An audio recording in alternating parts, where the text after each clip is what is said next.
जय महाराष्ट्र.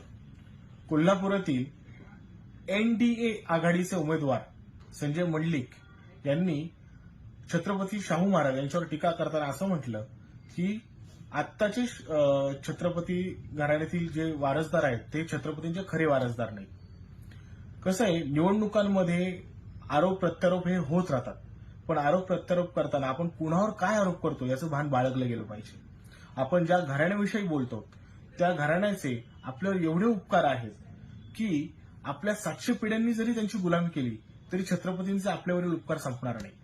असो, त्यांना जर ते वाटत नसतं तर त्यांचा प्रश्न, पण आम्ही असं मानतो की छत्रपती हे घराणं आजही आम्हाला कुठल्याही देवापेक्षा कमी नाही, कारण त्यांच्यामुळे आमचं अस्तित्व आहे.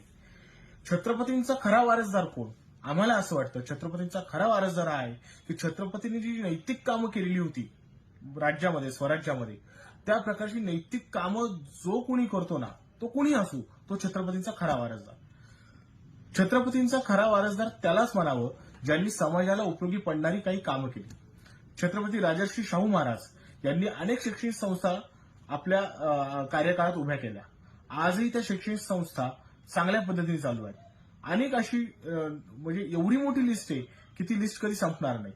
त्या शैक्षणिक संस्था चालवण्याचं काम आजही छत्रपती घराण्यांनी खूप चांगल्या पद्धतीने केले आणि त्याच्यामुळे समाजातील अनेक बहुजन समाजातील विद्यार्थ्यांना चांगलं शिक्षण मिळतंय. नाहीतर आजच्या सरकारला एकही नवी शिक्षण संस्था उभी करता आली नाही.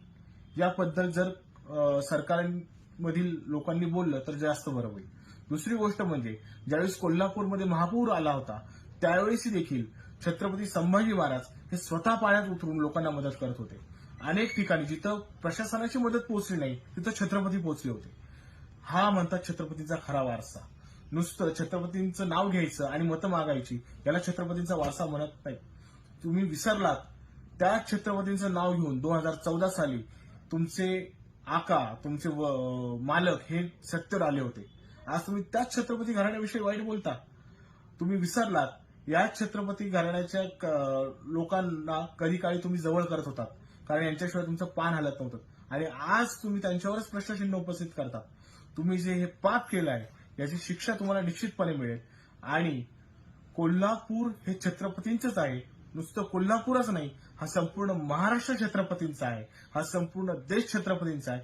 हे कोल्हापुरातील जनता हे तुम्हाला दाखवून देईल आणि त्यासोबतच महाराष्ट्रातील जनता देखील दाखवून देईल, कारण तुम्ही 45+ नाही, तुम्ही 5+ सुद्धा येत नाही, एवढं नक्की.